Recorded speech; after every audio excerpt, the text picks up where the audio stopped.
And it may be a bit stale at this point because this game did happen 4 days ago, but I still wanted to go ahead and give you some takeaways because obviously this came right down to the final horn.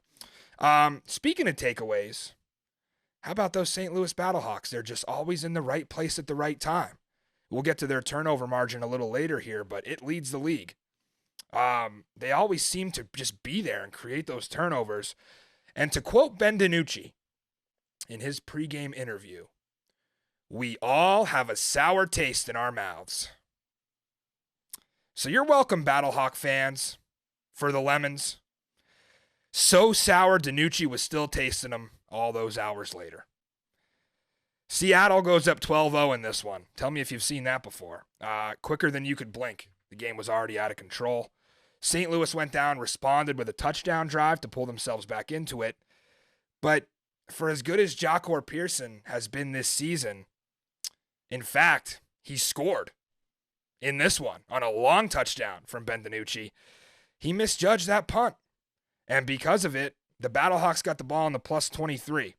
Credit Seattle's defense on that possession, held them to just 5 yards and a field goal try, doink, from 36. So Seattle still in the lead. Donnie Hegman refused to leave the field as Donnie Doinks. He was going to redeem himself. And his defense helped him do so. They forced yet another fumble, this time by Morgan Ellison, who ran very hard but just could not hold on to the ball. LaCale London forced that one. He set A.J. McCarron up on the plus 42. So another Battlehawks drive. They had exceptional field position all night long. This time Donnie drilled it from 44 yards out. He got his redemption. And you can guess how that very next possession went for Seattle. Another fumble. This time it was quite literally the safest call you could have made. QB sneak. But not with Ben DiNucci. 3 straight possessions, 3 straight fumbles. It's almost hard to wrap your head around. DiNucci comes off to the sideline. He's upset. Jim Haslett on that live headset saying, did he really fumble that again? Going back to the play that lost him the game in D.C. DiNucci just can't hang on to that lemon. Hard to watch for Chris Zook and all those Seattle fans because they knew they were the better team. Just really tough, especially after that drive. It was so nicely executed. June Jones at his finest. I just can't figure out Seattle. That drive took almost half the fourth quarter, and you end it with that. So, A.J. McCarron, what can you say?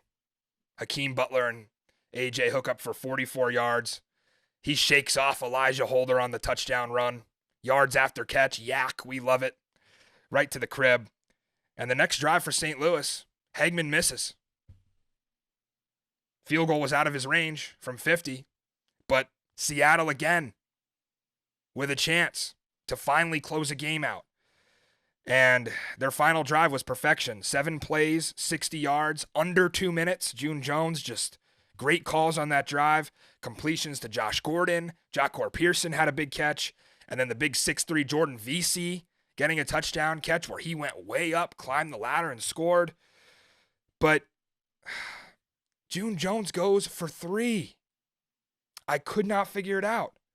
If you go for 2 there, we're getting at least overtime. Granted, you get the conversion. But you get the 2-point conversion, it's 20. St. Louis comes down, they kick a field goal, we're going to overtime. But June Jones sticking to his ways. You can't teach an old dog new tricks. He wants to go for 3. They don't get it. So now it's a 1-point game. And apparently A.J. McCarron is the Aaron Rodgers of the XFL because I looked at Chris Zook after that and I looked at him, I said, too much time. Just too much time for A.J. We saw him do it against San Antonio. He did it again. 1:11 from their own 24. He got him down to field goal range. Hegman drills it from 44, and that was that. The total pushed, 38. And we leaned the under.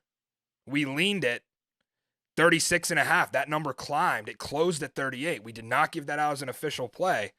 But, man, what a push there on 38. Another week, another ice-in-the-veins offensive drive from A.J. McCarron and Bruce Gradkowski. Credit that offensive line, too, by the way. Great protection of A.J. just to give him all the time he needs. And I'll admit it. I was wrong about the St. Louis Battlehawks. I thought week 1 was a mirage of sorts. It was not. St. Louis did their job. They're just that good in the fourth quarter. Good coaches make good adjustments. Good players make primetime plays. And that is what St. Louis is all about. Frankly, I couldn't believe it. But they come through as an underdog, +4. If you had the money line, it was +140. St. Louis to 2-0.